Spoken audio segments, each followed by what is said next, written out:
Selamat pagi Bapak Ibu sidang jemaat yang terkasih di dalam Tuhan kita Yesus Kristus. Kita bersyukur pada pagi hari ini kita bisa beribadah lagi bersama-sama dengan keluarga kita di rumah. Dan saat ini tibalah saatnya kita mendengarkan kebenaran firman Tuhan.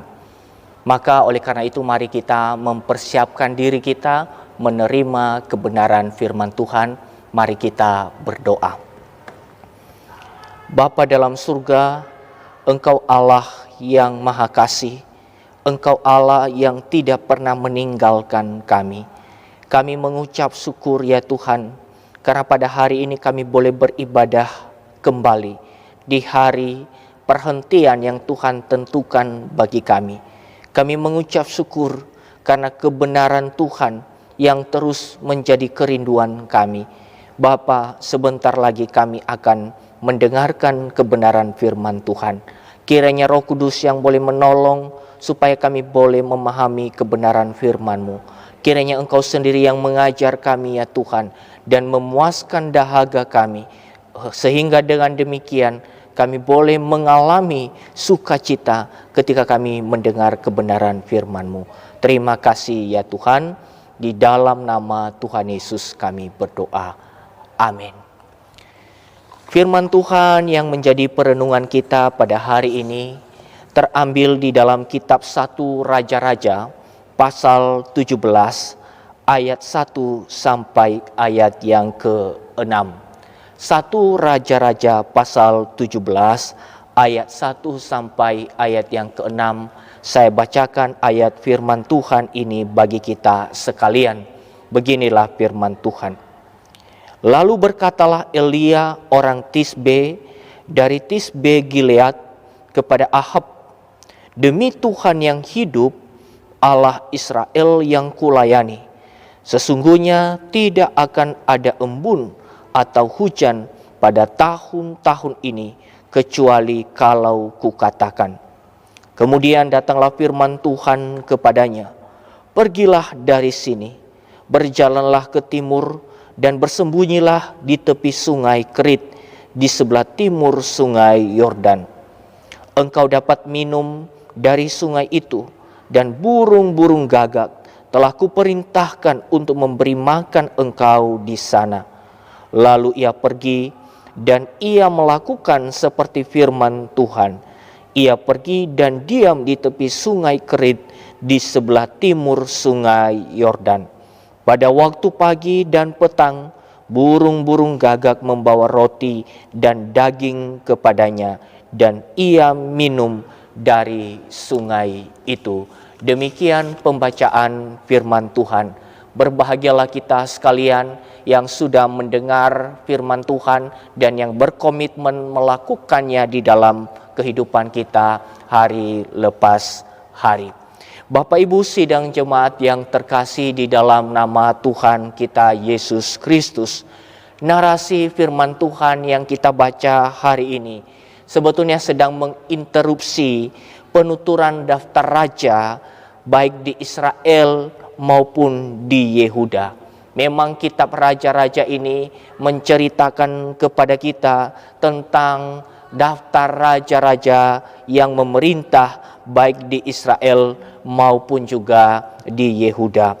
Bapak Ibu Saudara-saudara, menurut laporan kitab raja-raja ini bahwa sesungguhnya semua raja yang memerintah di Israel itu melakukan yang jahat di mata Tuhan. Ketika kita membaca perikop sebelum bacaan ini, itu menjelaskan kepada kita tentang seorang raja yang bernama Raja Ahab, yang di situ dijelaskan dengan begitu gamblang bahwa ia melakukan apa yang jahat di mata Tuhan, dan bahkan kejahatannya melebihi kejahatan orang-orang yang memerintah sebelumnya. Dapat kita lihat ini di dalam 1 Raja-Raja pasal 16 ayat 30. Bapak, Ibu, dan saudara-saudara yang terkasih di dalam Tuhan, di dalam konteks kehidupan umat Tuhan di dalam perjanjian lama, Kita lihat bahwa raja itu bukan hanya sekedar sebagai seorang tokoh yang memerintah, yang hanya sekedar mendapatkan penghormatan dari rakyatnya, tetapi dia punya tanggung jawab yang lebih. Bukan hanya sekedar dia memimpin di dalam aspek pemerintahan, tetapi ia juga diberikan tanggung jawab untuk bisa memastikan kerohanian umat Allah tetap ada di dalam jalur kebenaran. Jadi Bapak, Ibu, dan saudara-saudara, ketika kejahatan Ahab diuraikan dengan begitu detail, dengan begitu jelas di dalam kitab raja-raja ini, maka itu pertanda bahwa ketika raja saja melakukan apa yang jahat di mata Tuhan, maka pasti juga rakyatnya ikut terseret memberontak kepada Tuhan. Dan kita bisa lihat bahwa sesungguhnya di dalam pemerintahan Raja Ahab, orang Israel menyembah berhala. Oleh sebab itu, saudara-saudara, kita lihat di dalam teks yang kita sudah baca ini bahwa di sini hadir seorang nabi yang bernama Elia. Tentu kehadiran Elia itu menandai bahwa Allah berintervensi, melakukan penghukuman, memberikan semacam hal yang berlawanan dengan apa yang dipikirkan oleh Ahab dan rakyat yang memberontak kepada Tuhan. Jadi sekali lagi, kehadiran Elia itu menandai intervensi Allah dalam menghukum sekaligus menunjukkan adanya peperangan antara Allah yang disembah bangsa Israel dengan berhala yang disembah oleh Ahab. Saudara yang saya kasih di dalam Tuhan, ada 3 hal penting yang menjadi perhatian kita dalam pembahasan firman Tuhan pada hari ini. Pertama adalah kemunculan Elia dan pengumuman hukuman. Kita bisa lihat di situ di dalam pasal 17 ayat pertama. Bapak, Ibu, Saudara yang terkasih di dalam Tuhan, secara sastra pembukaan perikop ini tidak biasa ditemukan di dalam narasi pelayanan kenabian karena struktur panggilan seorang nabi tidak diungkapkan.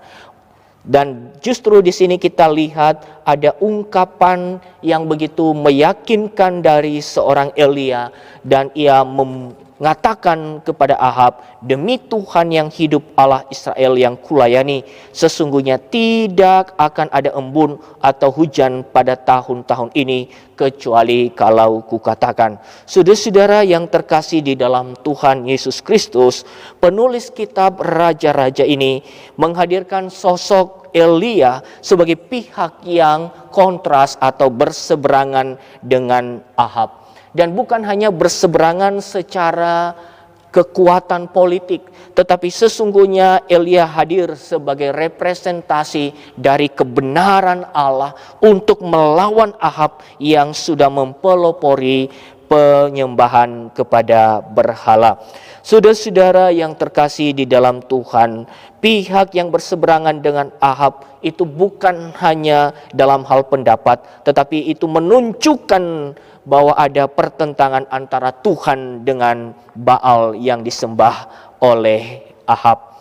Saudara-saudara, hal yang perlu diteliti di dalam ayat pertama ini adalah alasan keberanian daripada Elia mengumumkan hukuman itu, yaitu Elia menghidupi jabatan kenabiannya dalam hal menilai segala sesuatu dari sudut pandang Allah. Walaupun panggilan kenabiannya tidak dijelaskan di dalam bagian ini, tetapi ungkapan dari Elia sendiri sedang menyatakan kepada kita bahwa Elia adalah nabi yang sungguh-sungguh dipanggil oleh Tuhan, sehingga ia menilai apa yang terjadi, yang dipelopori oleh Ahab sebagai suatu hal yang perlu dihukum. Oleh karena itu Elia tampil dengan mengatakan hukuman dan mengumumkan hukuman itu pasti terjadi.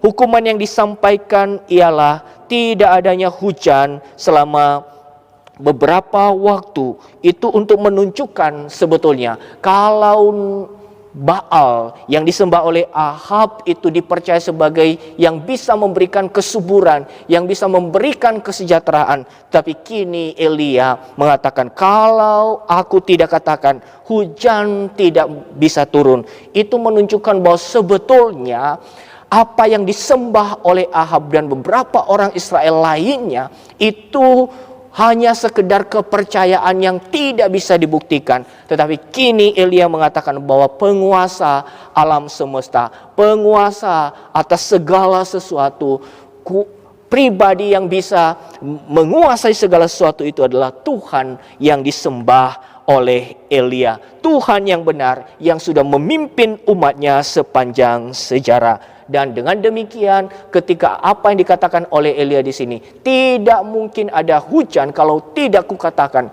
itu artinya bahwa dia sedang mempermalukan apa yang disembah oleh Ahab, apa yang disembah oleh orang Israel, yaitu berhala itu, karena berhala itu nyatanya tidak bisa berbuat apa-apa.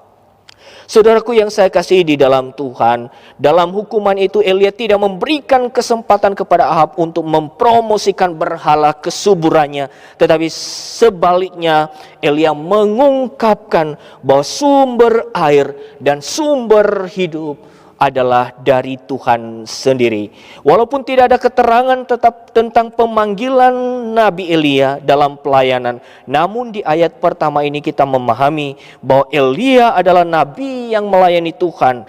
Nah, kita perhatikan apa yang diungkapkan di bagian ini, Bapak Ibu dan saudara-saudara. Demi Tuhan yang hidup, Allah Israel yang kulayani. Ini menunjukkan kepada kita bahwa kata yang dipakai dalam teks ini menjelaskan tentang apa yang dilakukan oleh Elia dan tentang identitasnya. Dia seorang nabi yang bukan hanya sekedar nabi secara jabatan, tetapi menunjukkan posisinya sebagai seorang yang melayani Tuhan, yang setia kepada Tuhan. Kata Ibrani yang dipakai melayani di sini adalah kata amat, yang berarti berdiri di hadapan, siap sedia untuk melayani. Hal ini bukan menunjukkan sekedar pekerjaan Elia, tetapi juga menunjukkan siapa dirinya. Siapa dirinya itu dia yang sungguh-sungguh takut akan Tuhan, mengasihi Allah dan siap sedia berdedikasi, menunjukkan kesetiaan kepada Allah yang dia kenal, Allah Israel. Untuk memahami kata ini, kata amat ini, teks Alkitab lainnya, Bapak Ibu dan saudara-saudara, seringkali berbicara tentang orang Israel yang berdiri di hadapan Tuhan. Orang Israel pada waktu mereka ada di padang gurun dan mereka menerima firman Tuhan, mereka menerima Taurat Tuhan, maka di situ ada kalimat mengatakan mereka siap sedia dan berdiri di hadapan Tuhan. Juga para nabi dan para imam yang sungguh-sungguh takut akan Tuhan memakai kata ini untuk menjelaskan apa yang mereka lakukan, yaitu dedikasi dan kesetiaan mereka kepada Tuhan.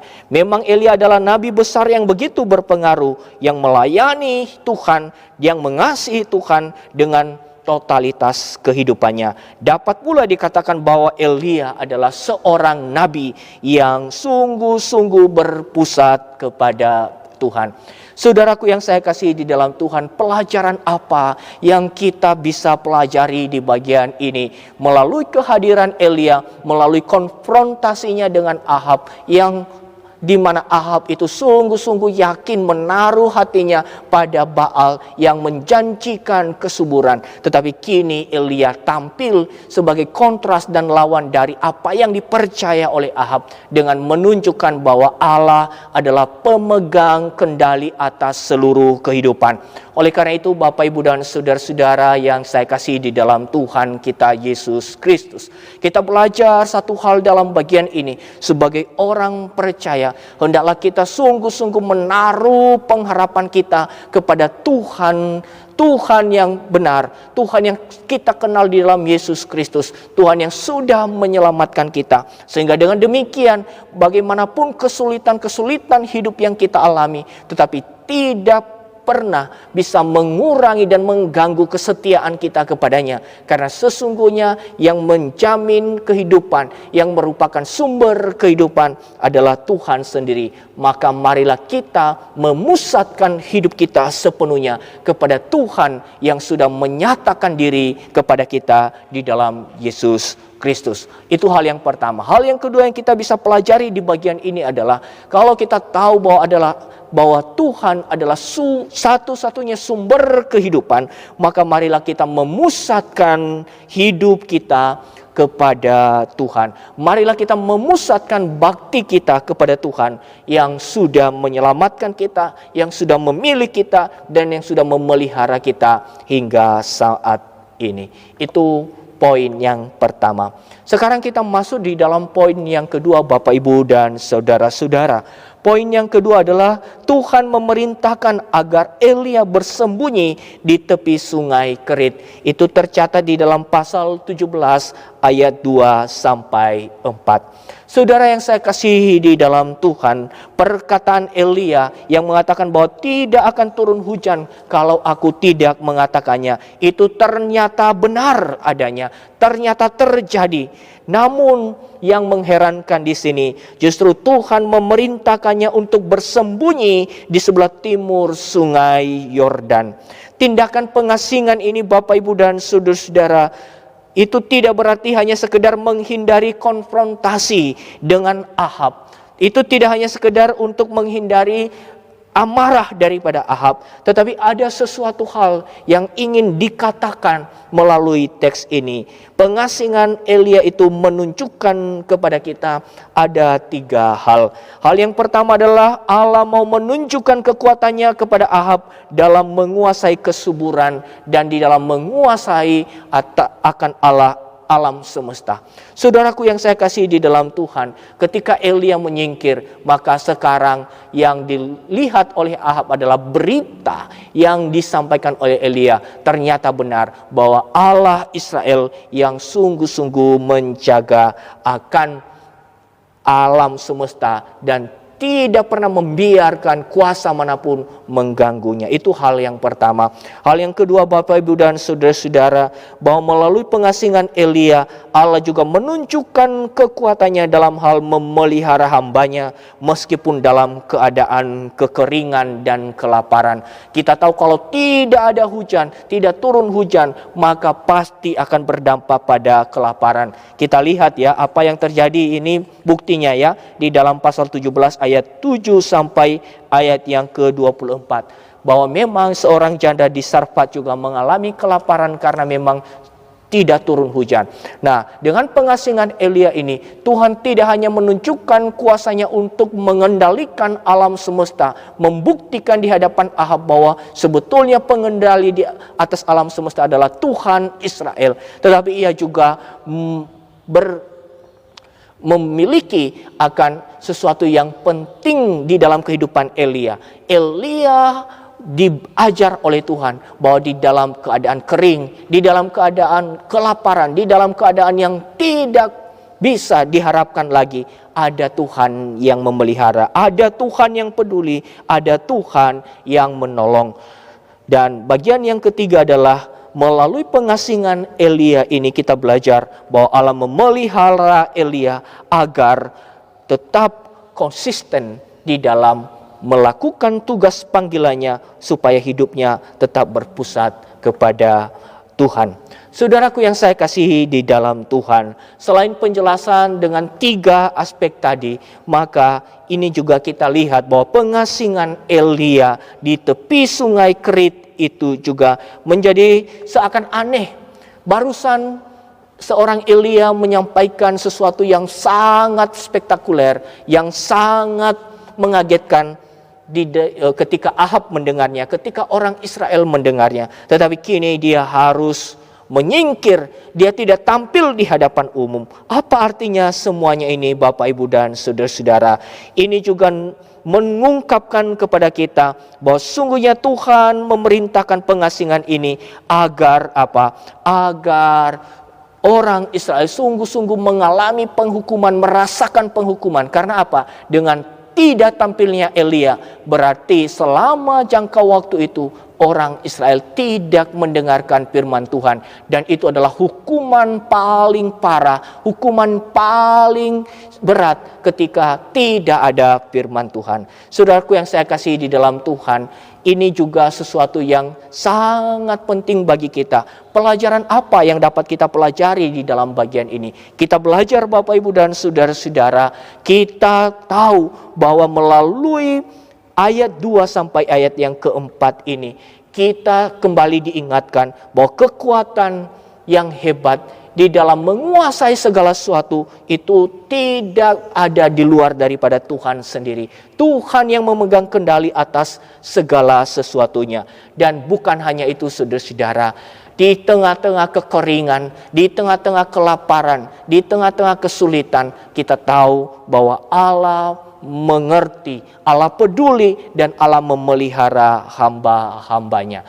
Tidak jarang saudara-saudara di tengah kesulitan saat ini, kita tahu bahwa apa yang kita alami juga tidak terlepas di dalam kontrol Allah. Apa yang terjadi pada kita saat ini, kesulitan secara ekonomi, ketakutan dan kekhawatiran oleh karena juga pandemi belum berhenti. Tetapi ingat saudara-saudara, kita punya Allah yang tetap peduli melihat dan memelihara kita. Oleh karena itu Bapak Ibu dan saudara-saudara, satu hal yang perlu kita syukuri adalah kalau sampai saat ini kita tetap mendengarkan firman Tuhan. Betapa celakanya kita dan betapa menderitanya kehidupan kita kalau kita merana karena kita tidak mendengarkan firman Tuhan. Hukuman paling berat adalah ketika kondisi umat Tuhan ada di dalam situasi di mana tidak lagi mendengarkan firman Tuhan. Oleh karena itu kita tetap bersyukur karena melalui pandemi ini pun juga akhirnya kita banyak mendengarkan firman Tuhan. Saya seringkali mendapatkan renungan-renungan melalui WhatsApp dari GIA yang dikirim oleh Pak Hendrawan kepada saya, dan itu ada di renungan malam, ada renungan pagi, dan itu semuanya dilakukan setiap hari secara beruntun, secara berturut-turut. Nah, ini yang perlu kita syukuri bahwa ternyata Bapak Ibu dan saudara-saudara, di tengah-tengah situasi saat ini justru kita mendapatkan firman Tuhan dengan limpahnya, merenungkan firman Tuhan itu untuk menjadi kekuatan kita. Oleh karena itu Bapak Ibu dan saudara-saudara, hidup yang berpusat kepada Tuhan adalah hidup yang bersuka karena mendengarkan firman Tuhan. Hidup yang bersuka, yang terpelihara oleh karena kebenaran firman Tuhan. Saudaraku yang saya kasih dalam Tuhan, kita tiba di penghujung, di bagian terakhir dari khotbah hari ini. Hal yang ketiga adalah ketaatan Elia dan pemeliharaan Tuhan. Kita bisa lihat di dalam ayat 5 dan ayat 6. Di dalam ayat 5 dan ayat 6 itu kita perhatikan bahwa Elia sungguh-sungguh taat kepada Tuhan, sehingga di sini dikatakan lalu ia pergi dan ia melakukan seperti firman Tuhan. Elia menyingkir dan tinggal di tepi sungai Kerit. Memang tadi di dalam ayat yang keempat kita belajar di situ bahwa ada pengaturan dan jaminan Tuhan ketika menyuruh Elia menyingkir. Di dalam ayat 4 di situ dikatakan, dan burung-burung gagak telah kuperintahkan untuk memberi makan engkau di sana. Memang ada jaminan Tuhan, ada janji untuk memelihara Elia. Dengan adanya jaminan ini, maka itu sebetulnya sedang menguatkan Elia untuk pergi mengasingkan diri, menguatkan Elia untuk taat kepada Tuhan. Saudaraku yang saya kasih di dalam Tuhan, lagi pula bila kita mengingat pernyataan Elia di dalam ayat pertama tentang melayani Tuhan, maka hal itu berimplikasi pada keberanian untuk taat sepenuhnya kepada Tuhan. Dengan demikian kita bisa katakan Bapak Ibu dan saudara-saudara bahwa kesiapan untuk taat bukan karena faktor janji manis untuk mendapatkan ketenaran ataupun juga kekayaan, tetapi karena kepercayaan dan komitmen hidup kepada Allah yang benar. Elia tidak takut susah ketika taat kepada Allah. Saudaraku yang saya kasih dalam Tuhan, di dalam ayat 6 dijelaskan kepada kita apa yang dijanjikan Tuhan itu ternyata benar. Pada waktu pagi dan petang burung-burung gagak membawa roti dan daging kepada Elia. Dan Elia minum dari sungai itu. Di dalam ayat 6 ini kita belajar bahwa pemeliharaan Allah itu sesuai dengan janjinya, sehingga Elia dapat makan dan minum setiap hari. Makanannya dari apa? Dari roti yang dibawa oleh burung gagak dan minumannya dari sungai sungai Kerit di mana ia tinggal. Tentu ayat 6 ini merupakan penjelasan bahwa perhatian khusus Allah kepada Elia berkaitan dengan tugas yang akan datang. Elia terpelihara dengan cara yang ajaib selama mengemban tugas dan selama mempersiapkan diri untuk melakukan peperangan, untuk bisa melawan Ahab, untuk bisa memberikan pelajaran berharga, untuk bisa melakukan sesuatu yang spektakuler. Kita tahu bahwa konfrontasi dengan Ahab itu akan dicatat di dalam bagian selanjutnya. Saudaraku yang saya kasihi di dalam Tuhan, ini adalah pelajaran yang sangat berharga dalam kehidupan kita. Hal yang paling mendasar adalah alasan mengapa kita taat kepada Tuhan. Memang berita-berita dari mimbar selalu mengatakan kepada kita bahwa marilah kita taat sepenuhnya kepada Tuhan. Marilah kita setia sepenuhnya kepada Tuhan. Tetapi hari ini saya mau ingatkan kepada kita bahwa berdasarkan kebenaran firman Tuhan, alasan kita untuk taat kepada Tuhan itu ditentukan oleh bagaimana sebetulnya identitas kita di hadapan Tuhan. Kalau sesungguhnya kita memiliki identitas yang jelas dalam hubungan kita dengan Tuhan, kita mengatakan, aku melayani Tuhan. Melayani dalam aspek bukan hanya terbatas sebagai pelayan Tuhan dalam jabatan rohani, tetapi itu adalah kesediaan hati kita sepenuhnya untuk membaktikan diri kita kepada Tuhan.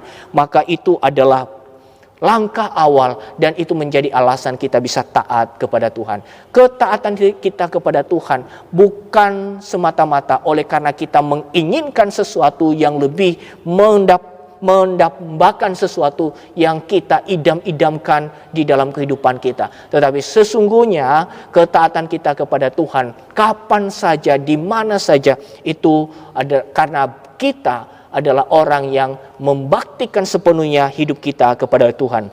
Lebih-lebih Bapak Ibu dan saudara-saudara, karena kita adalah orang yang sudah diselamatkan di dalam Yesus Kristus. Salib Kristus dan kebangkitannya itu membuat kita menjadi milik Allah, membuat kita menjadi orang yang mengenal Allah. Maka oleh karena itu hendaklah kita menunjukkan diri kita sebagai orang yang taat sepenuhnya kepada Allah. Taat dengan penuh ketulusan, taat dengan penuh rasa tanggung jawab, taat dengan penuh rasa kasih kepada Tuhan. Saudaraku yang saya kasih dalam Tuhan, kalau Tuhan adalah pusat hidup kita, maka kita juga tidak memiliki pilihan lain selain kita taat sepenuhnya kepada Tuhan.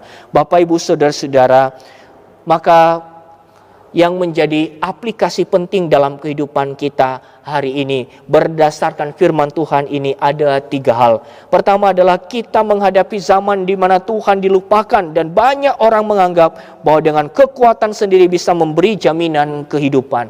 Inilah zaman di mana kita seakan-akan sulit untuk memberitakan tentang kekuatan Tuhan. Maka bagaimana caranya kita hidup di zaman ini? Kita harus bisa menunjukkan kesetiaan kita kepada Allah seperti Elia. Walaupun suara mayoritas menyembah pada Baal, tetapi Elia tetap sungguh-sungguh bertekun di dalam takut akan Tuhan, di dalam mengasihi Tuhan, di dalam taat kepada Tuhan. Hendaklah melalui kehidupan kita juga bisa menunjukkan bahwa hanya Tuhan sumber hidup dan hakim atas segala sesuatu.